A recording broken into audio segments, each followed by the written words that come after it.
Most data is entered into Excel manually. However, Excel can help fill data automatically when it consists of a series of dates, formulas, numbers, or patterns using Autofill.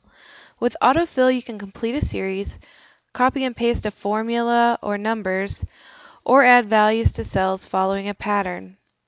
This type of automation not only saves time, but it helps prevent errors. You can use Autofill by first defining a series, then by using the Autofill handle to fill the cells. The Autofill handle is found in the lower right-hand corner of a selected cell or cells and is ready to use when your cursor turns into a black crosshair.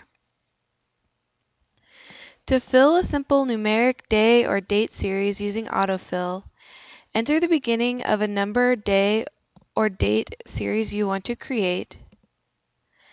Enter as many numbers or dates as it takes to define the series.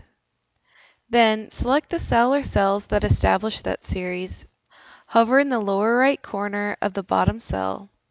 There you should see the Autofill handle appear as a black crosshair. Drag the Autofill handle down or to the right to fill those cells, creating a series of numbers or times. Note, you can only fill the series in one direction at a time. Here's a tip. To automatically autofill down to the first empty row, you can select the cell or cells that establish the series, then hover in the lower right corner until you see the Autofill handle. Instead of dragging and dropping, you can double-click the Autofill handle to fill down to the first empty row.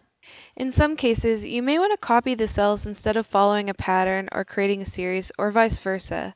You can change the way that Autofill populates the cells once you have used it.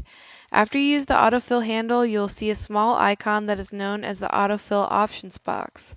Click on the Options box to choose how you'd like the cells filled. Note, you'll see different options based on the type of data that you are filling.